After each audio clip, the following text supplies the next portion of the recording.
I've got the bowls, so I can extra bowls up there, yeah? Oh no, that's not so. I need to. Let's think that's on the Like, this is kind of. You had it before, though, didn't you? Yeah, but it's sort of. Little tweak.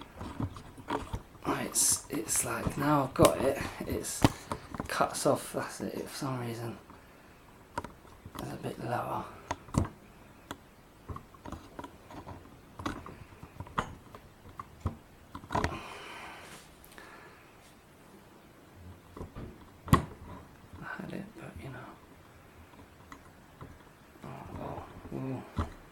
It's also like, you know, you really want someone here, and then you sit, and then you get in a spot.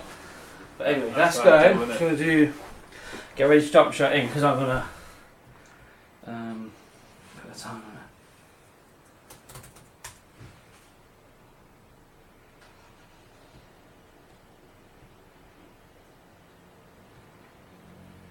So it only got a half hour on that video, isn't it?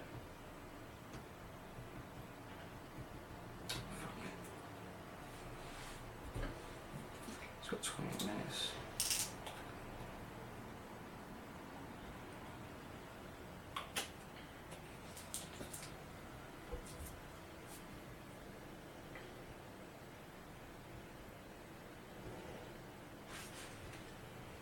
Cool. You see your paper?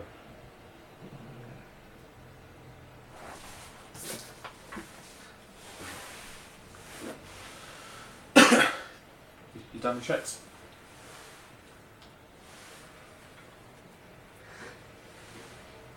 Test. 1 2 1 2. Testing. We here? Just sit back normally, the way you normally sit. Okay. Yeah, without having to lean in. No, don't lean Yeah. in. How's that sound? Yeah, sounds good. Yeah? Alright, we're good. Yeah, man. Good.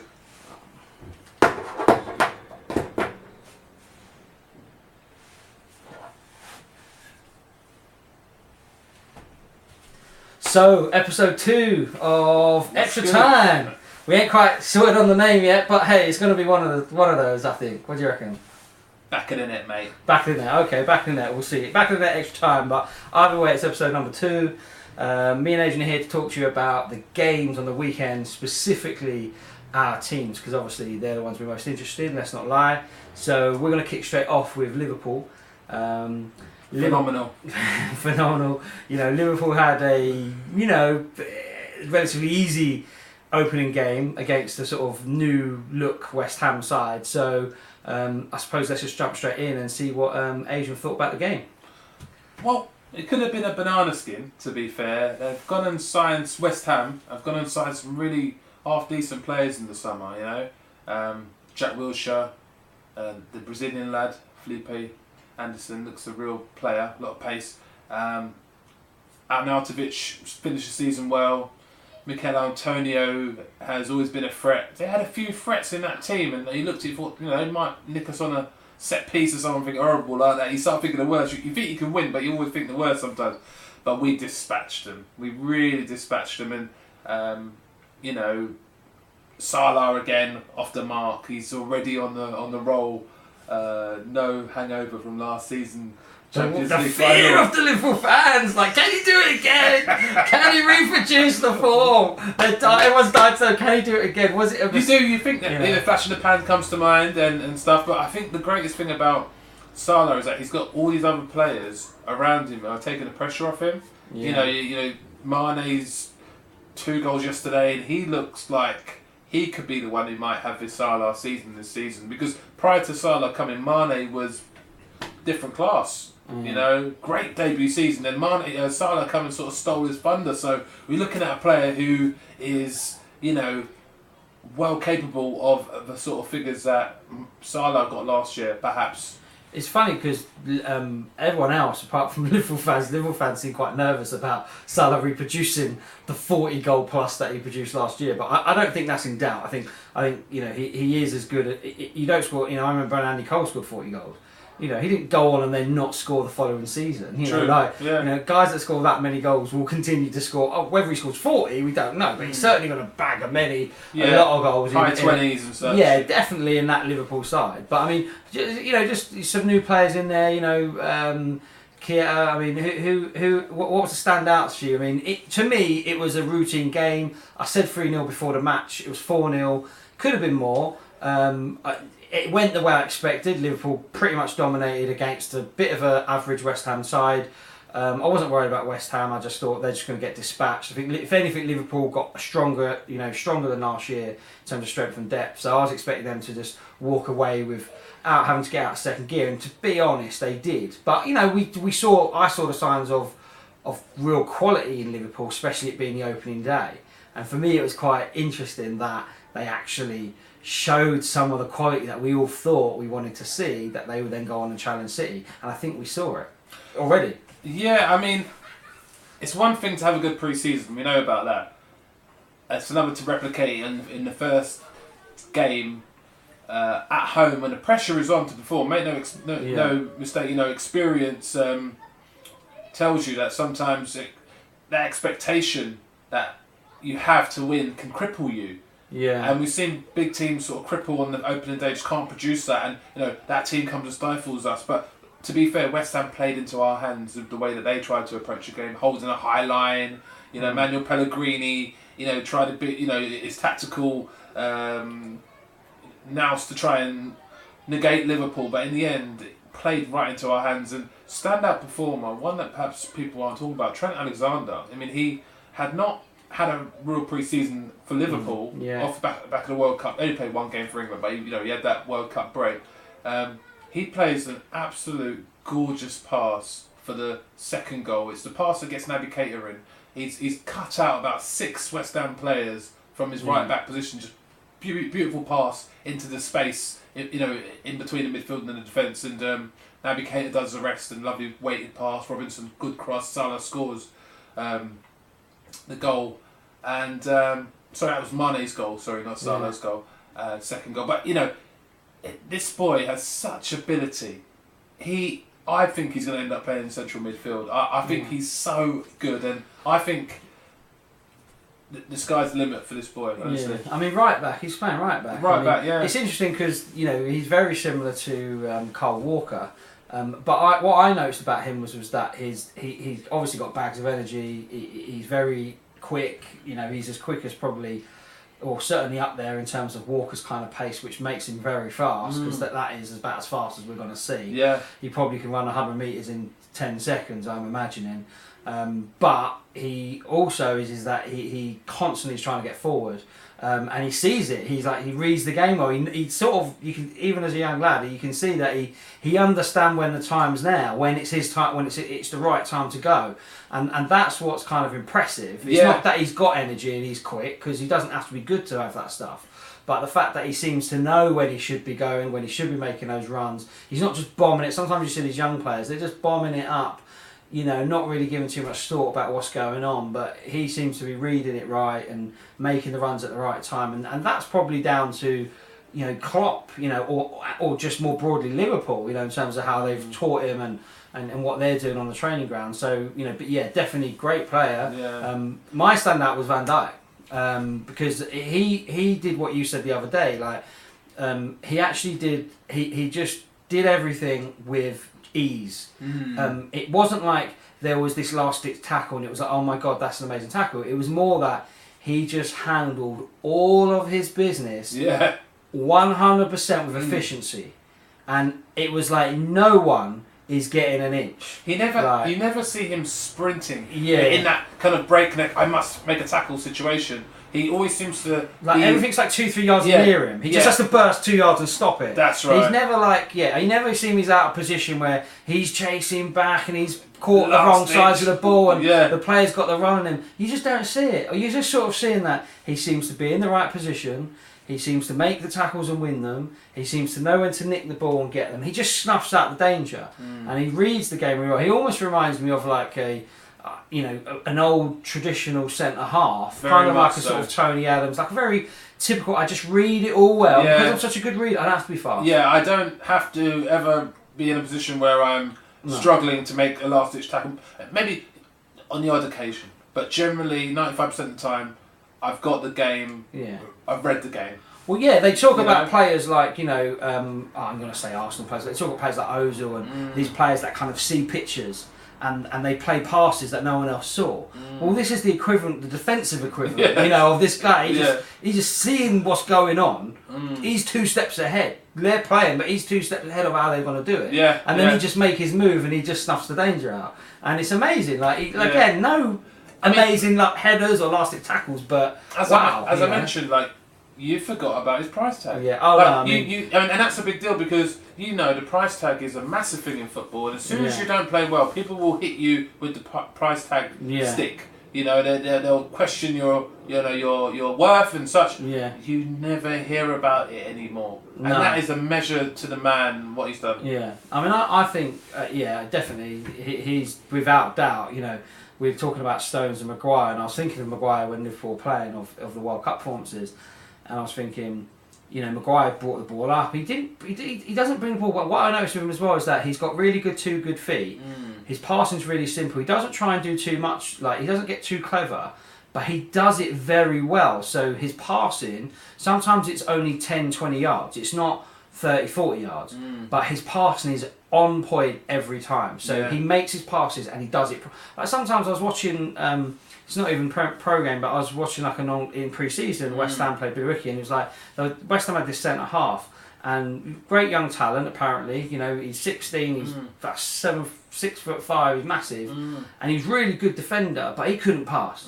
His 10-yard passing was sloppy, he's bumbling along. But I know it's a different level. But what I noticed with Van Dijk was that every single pass he made, 10 yards, 15 yards, the simple passes left and right.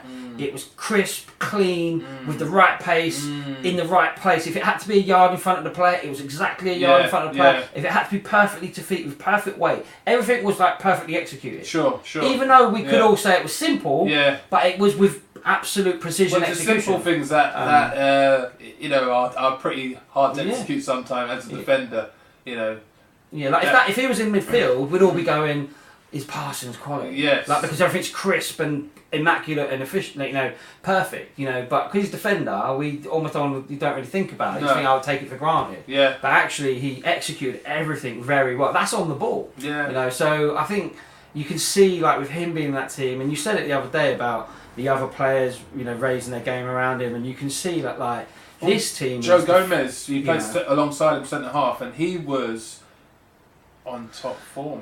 He looked good. He had a few injury problems prior to the game. He's played about 2 or 3 pre-season games out of the 7 or 8 we had, and he had an injury prior to the last game. I didn't know if he was going to make it, but he was really, really good yesterday, and just seemed to just follow Van Dijk's lead and just be very confident around him, and he has that about him. We're going to see this season. Liverpool shaping up to look like they could have a great, chance of challenging City. I think the one thing for them just going to be consistency. Well, following on from that, I would say our midfield at the moment is that the options we have in midfield are vast. We had James. I forgot about James Milner in the wake of Naby Keita come in and Fabiano, and then he started. He actually played really well. He had an amazing game. Some of the stuff he was doing was he's actually getting better. Before I used to think James Milner pretty basic, steady Eddie, but now he's starting to do pirouettes, and his vision and his movement is still really good, and he's he's such a fit player. He's kept Henderson out of the team, kept Fabiano out of the team. Lallana's on the bench too. We had Naby Keita making his debut, and he was he's been there a long time. His mobility is fantastic, his vision's good, his touch. He seems to have a bit of everything you want from a midfielder. He was a little bit off, I thought. He showed quality, but you could see he's new. You could that came across. You could see, the passing was a little bit off at times, but you could see the quality. I think it's just over elaboration. At times. I think he's just settling in. I think he's going to take a bit of time, but you could definitely signs of, link up play. Again, the only thing that was missing probably from his game, but this is his first game in the Premiership, was the execution was not quite there. But he made some good runs. He showed a lot of promise, and you can see they've got a player there. You've got a player there. We can see that. So this is just a time thing. He just needs games. Give him 10 games in, I expect him to be better, but I would expect even the back end of the season you start really. I'm sure next week he could pull out a performance. But he won't do that every game. because he needs time. But you definitely got to play. Well, this is where we've got you the options as well. I mean, like Giorgio Wijnaldum.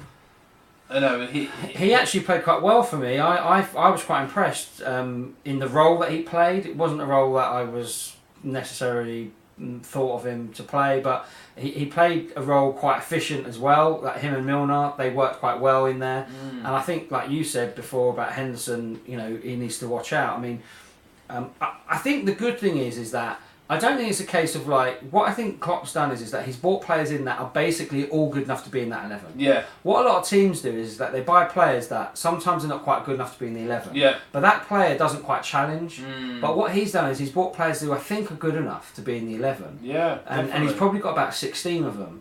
And what that means is that, you know, you have a lot of options. That's the reality. You have a lot of options. Absolutely. So depending on who they're playing, depending on if you want to rest someone, but even with the players they had, like the starting 11 they had, you know, you could see the sort of interchange between Salah, Mane, Firmino, Keita. You could see that these players can interchange. Like the role they were playing yesterday, they almost would play different positions within the midfield. Absolutely. And that also means that when you do have injuries or you do need to rest players, that these players are very interchangeable, and that's what's interesting. That's what's more exciting, because I think you've got not just got a left winger who's really good, or your right winger, or a centre midfielder. I think you've got a number of players now in the offensive that are quite interchangeable. Yeah, who can and that's powerful. Multiple roles. Yeah, I think they can play different roles if required. Like, you know, because they've got the quality. No doubt. They could go on the left and be good. They could go on the right and be good. They could play down the middle. Yeah. And be good. And you're like, shit, you've got about 5 players like that. Yeah. You know what I mean? Yeah. All going, if you play him there, he's probably going to be good. Like, you know, he's going to do a job and do it well. So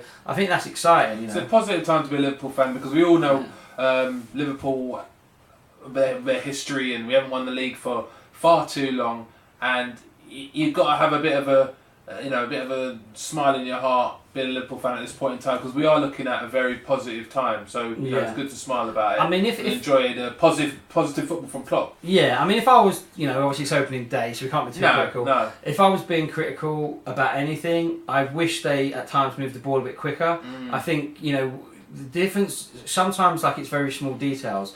The difference between winning the league and not winning the league. And what City done really well last year was, and often you see it with teams who end up going and winning the league, it's actually a bit of a trait of a championship side, is that they're quite ruthless in their destruction of their opposition. They like no hold bars, like they do not hold back. And this isn't just a City thing last year. This is probably every year we see a team that's got a very, you know, harsh, ruthless streak that it doesn't matter. If they're 3-0 down, they want to win 7-0. Yeah. Right? They will dispose of teams week in, week out, and they'll have this ruthlessness about it. And I think the only thing that I would say is that, if I was being critical, was that although they won 4-0, at times I thought they were in second gear, and their passing was a bit, I thought a bit slow when they had possession. I thought it could have been quicker. I thought they could have kept the intensity higher. I think Klopp would want more intensity, and it didn't matter that they would win. I think sometimes you win in 2-0 at half time or whatever, and but what to win the championship, to be Premier League champions, it's like you've got to play like you haven't. It's 0-0. Yeah. And playing at that level all the time is where you find the champions are at. Sure. That's the championship mentality. So I think if I was Klopp, I'd be going away. He to the media he's going to go, I'm happy. But I think behind closed doors he's going to want, we need better, more intensity. Yeah. And he'll be, and that's how he wants to play. But I think he'll be like, you've got to do this for the whole game. Like, we've got to be ruthless every game. It doesn't matter that we're winning 4-0. It doesn't matter that we're winning 3-0. Yeah. We've got to win 7-0. I want high intensity to the end. You know, and that's what I want. So that would be probably being a bit critical. But having said that, it's first game. They probably might not have the energy for that. I don't know. But I reckon Klopp would be wanting a bit more. Yeah, definitely. There's more to come. But so anything else on the Liverpool front that we I think we can come back to that later. We'll come back to that. Okay. Well. What about your lot though? Arsenal, Man City. That means we've got to move on to Arsenal City. I mean, to be honest, there's not loads to say. I mean, Can I start? Yeah, go for it. I mean, outsider looking in. Yeah. Unai Emery's first match as the Arsenal manager. I'm expecting, at the bare minimum, a rugged performance to say, you will not beat us easy. You will not come here. We didn't see that. And just win without us laying down our lives for the club. It's a new day, a new dawn, and we're going to do it for the fans, for the boss. Yeah.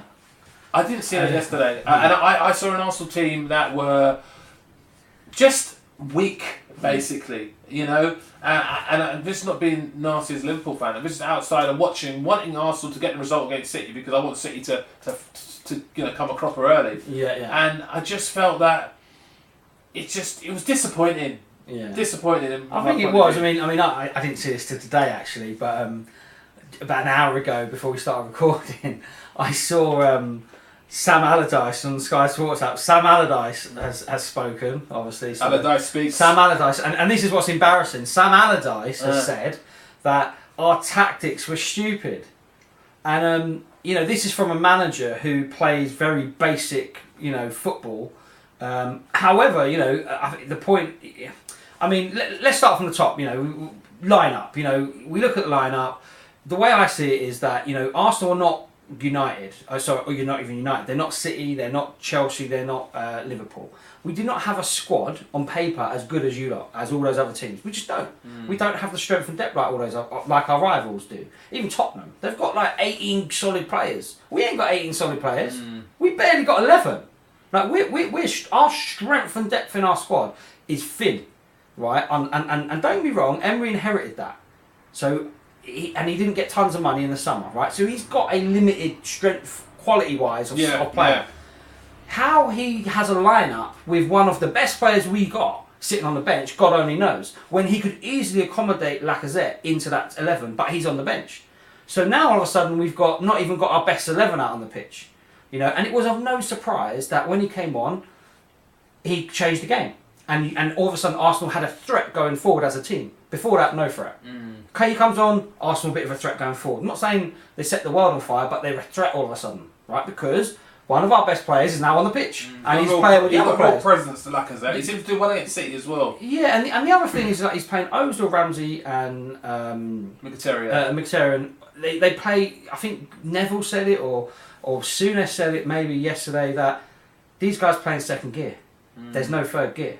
They play in second gear. There's no pace. There's no energy. Yeah. They're in second gear. That's how they play. So we've got 3 players who play like that, and they're all similar. And then what annoys me is that he made the mistake that Wenger's done. So firstly, he put Lacazette on the bench. That's what Wenger's been doing. Yes, that was his trait, wasn't it? Ozil has an absolute nightmare. Stays on the pitch no matter what to the end. Never gets subbed. That's what Wenger did. No, it was Cech was captain. Cech was captain. Right, and then Mkhitaryan and Ozil both, Mkhitaryan was probably doing more running, but out of the 3, Ramsey was probably having a better game, a bit more involved, trying to make things happen a bit more. Ramsey comes off, which was just like, this is what Wenger used to do. I'll tell you what, with the Ramsey substitution, I think because of his injury record, he probably is looking at it like thinking, you know what, I need to see you through. Because Ozil Mkhitaryan didn't get subbed at all under Wenger. Yeah. As soon as we signed Mkhitaryan, he played every second. Right. Ozil, I don't think ever got subbed. He probably did, but it was like he never got subbed. So it doesn't matter what happened, them 2 played the pitch. So Ramsey goes off, and it just doesn't make sense. But these are the 2 things Wenger would do. Wenger would do exactly the same thing. So line up, I'm questioning it.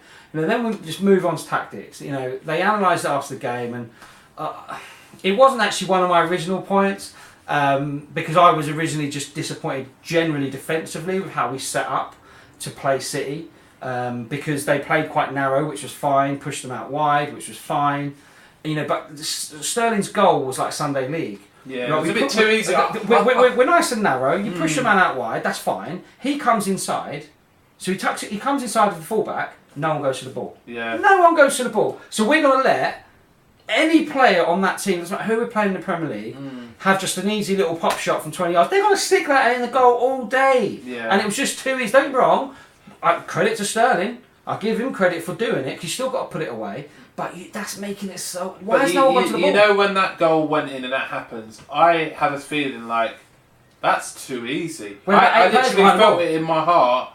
That's too easy. The way he's managed to... everyone knows he's on the left... He cut inside one player. Yeah. There's 8 players behind the ball. He cuts inside the fullback, and he's got a free run and goal, like to have a shot on the edge of the box, central. Who's going to not put that in the back of the net? Sure. Everyone's going to do it, So that's disappointing.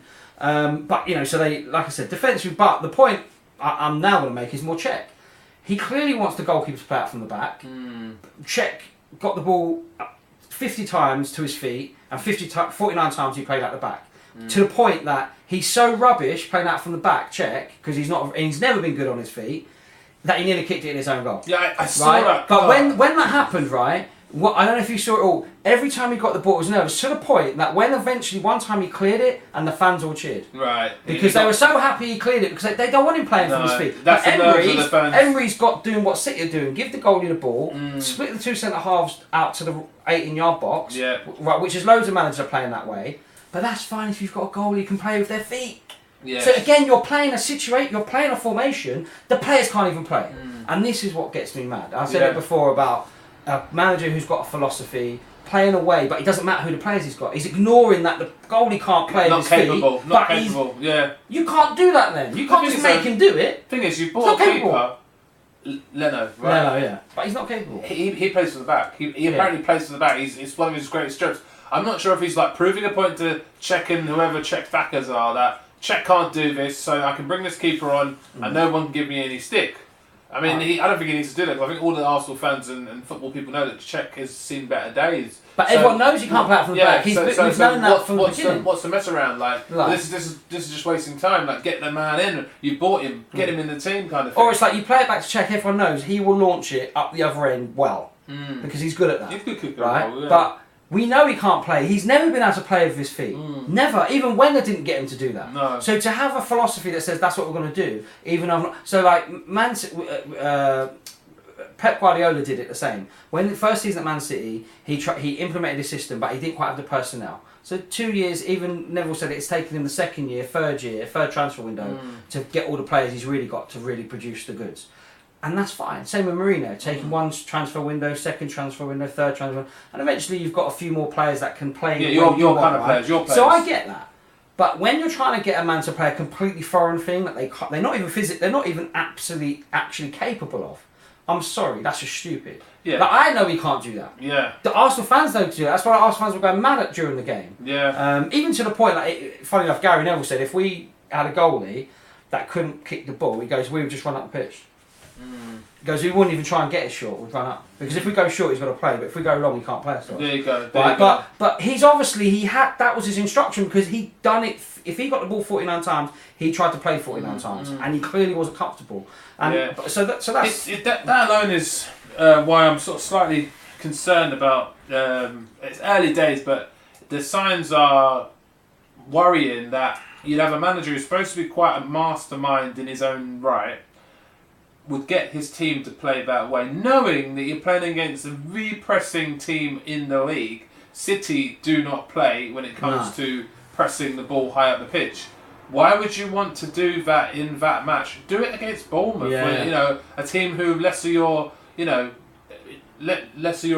so to speak. But against City, it just seems like suicide. And a lot of these City chances that they created was off the back of errors made by Arsenal. And my thing was, don't give City chances to score. Like, they're so good already. Don't create opportunities for them. Out of nowhere. And that's what was annoying for me, because I'm watching it again. I'm wanting Arsenal to put in a performance and give me I'm watching Sunday football. I want to see a match. And I just felt that Arsenal just never really believed that they were going to win that match. No. You go back to the players that were in the team.